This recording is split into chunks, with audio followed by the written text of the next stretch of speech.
Hello, everyone. Welcome, welcome, welcome. I am so glad that you are here.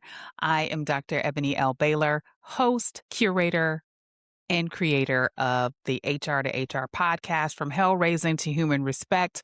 Around here, we're building a community of thrivers on purpose, doing more than just surviving.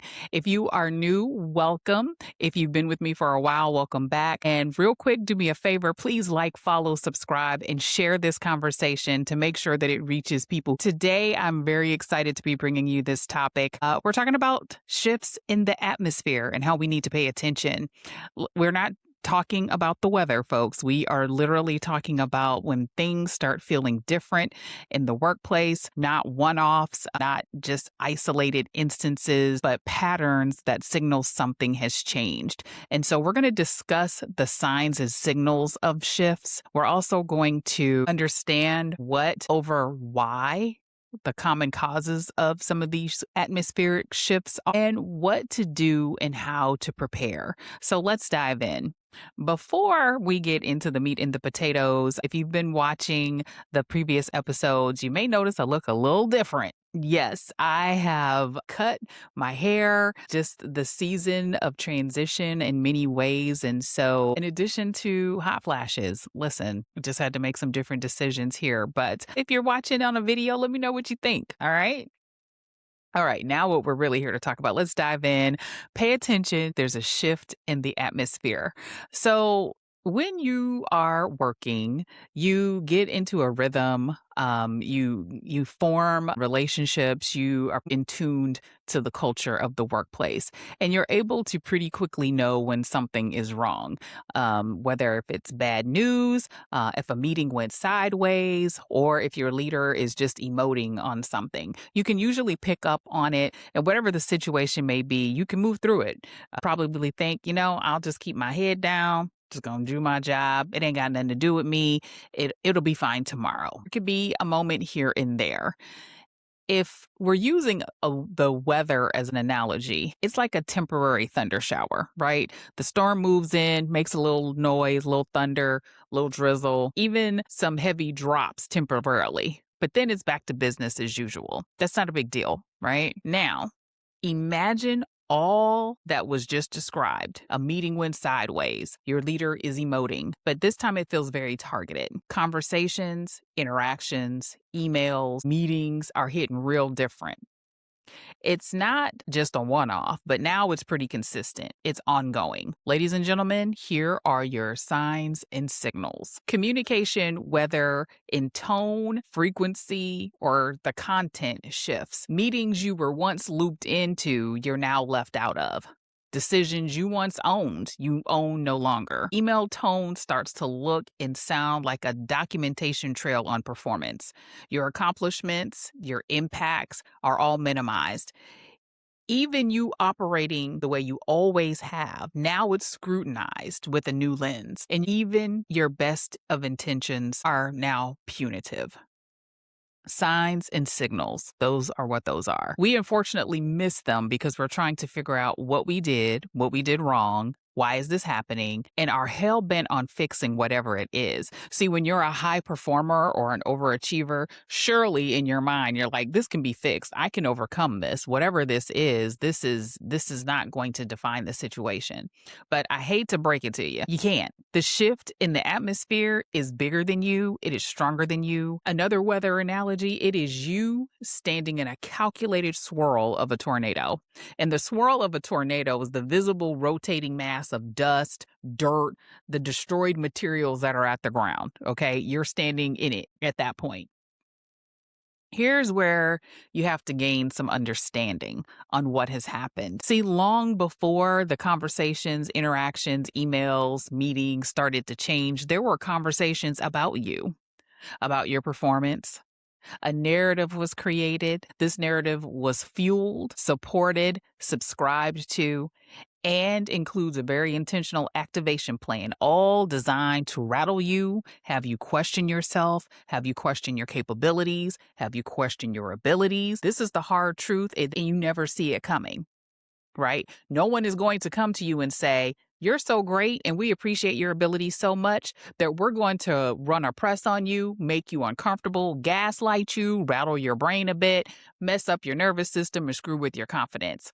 And we're going to do it all to the degree that your performance starts to suffer. Then it becomes a documented performance issue. The courtesy of that conversation is not coming. It does not come. It will not come. It is not coming. It doesn't happen that way. This is why it is really, really important to pay attention to your environment, pay attention to the energies, pay attention to interactions, pay attention to the shift in the atmosphere so you can understand what is happening. And it's extremely important that you understand what over why.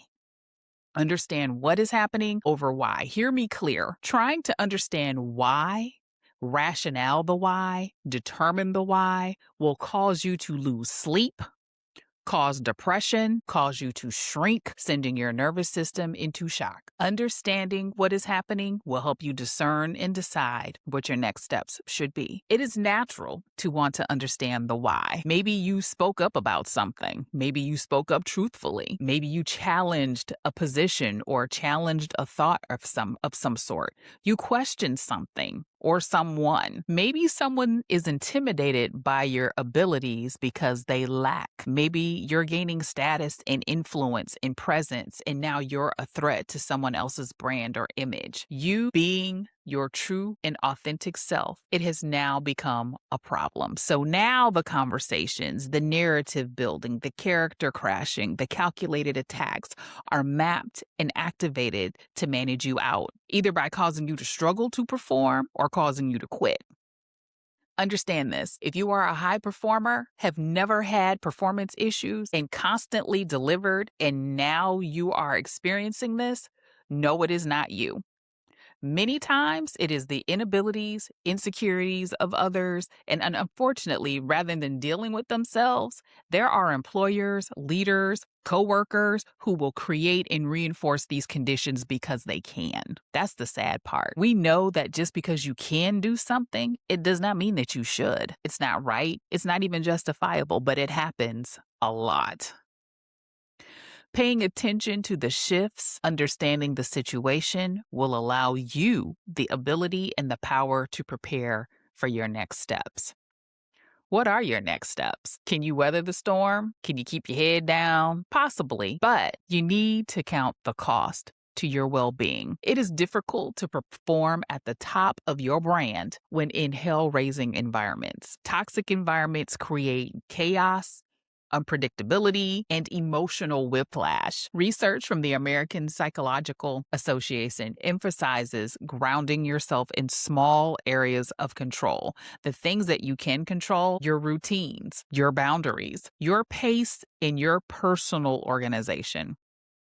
Psychology Today stresses documentation is one of the strongest tools for navigating toxic managers, toxic environments, and toxic conditions. What does this mean? Save the emails, track deadlines and deliverables that were met and complete, and as well as decisions that were made. Keep a running log of all of the chaotic and problematic interactions. We're talking dates and facts. Don't even bother to put your emotions or how it made you feel. On this date, this was said. By whom, the date, the time, the location. Again, documentation, documentation, documentation. Understand that communication may have become distorted. When there's a shift in the environment, people start having selective memory. Yeah, so communication becomes distorted. You said this. No, I didn't. That's not what I said. Those are probably some phrases that may come up. Over communicating with clarity helps you stay professionally protected. Confirm expectations in writing and clarify often. Ask lots of questions. Summarize agreements after meetings and follow up in writing. This will reduce the opportunity for blame, gaslighting, or shifting expectations. Remember, there's a shift. All of a sudden, the conversations that you were once included in, you're not included anymore.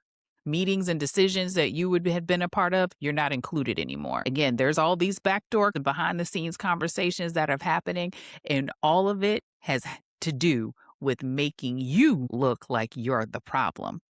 So again, over communicate, clarify often, document, document, document. Because of these atmospheric shifts that can cause isolation. Remember, if somebody has built a narrative about you or a character crashed you, all of a sudden your interactions are going to start looking and feeling different, and you're not even going to know why. Next thing you know, people that used to associate with you, the people that used to reach out to you, connect with you, collaborate with you, all of that stuff starts to change. So it's really important that you expand your network outside of your immediate environment. Expanding your relationships can very well turn into lifelines, pathways for partnerships, if not informal sponsorship. So be intentional about creating interactions outside of where that toxicity exists. One of my previous episodes, I talked about workplace identity and detaching your identity from your workplace. Detach your identity and your emotions from the environment that you are in, and invest in things and activities and people that affirm you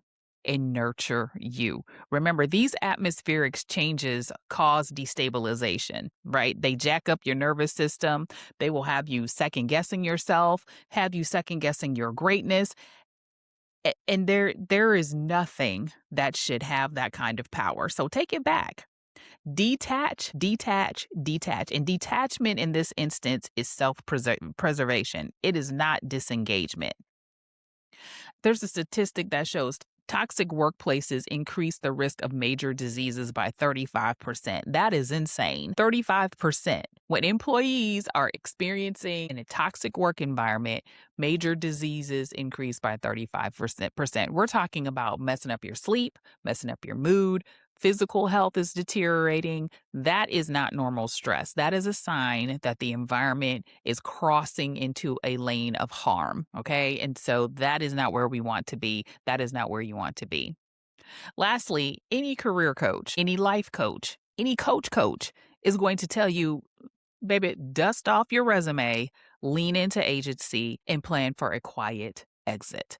The exit is important because the environment is not sustainable, it is not safe, and it's not healthy. You matter and you are worth so much more. Now, one thing I will say is the phrase that I've heard time and time again is life is lifing, and that is very real. We are in a time where things are expensive, but because employment impacts life decisions, you really have to discern and decide the best path for navigating the shift in the atmosphere. But you have to put you first. You have to prioritize your health and you have to prioritize your well being. These are hell raising situations for sure, but you have to pay attention and don't ask why.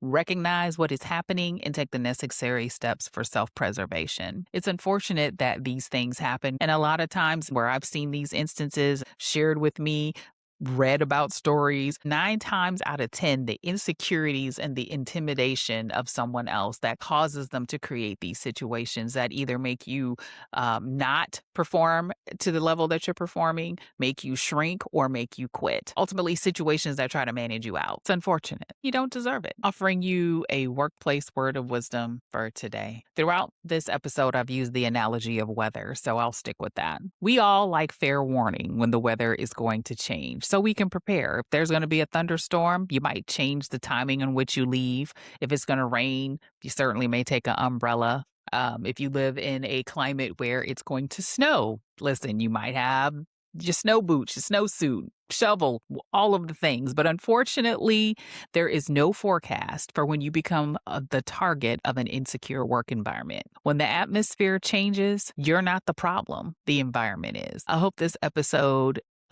was of value. You may be in a situation, you may be experiencing a situation. This may be even a light bulb moment for you.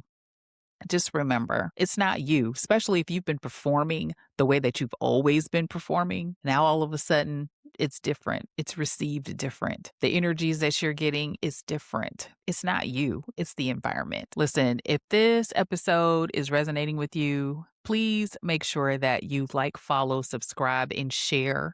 And share this information, share this episode with someone who may be going through. Until next time.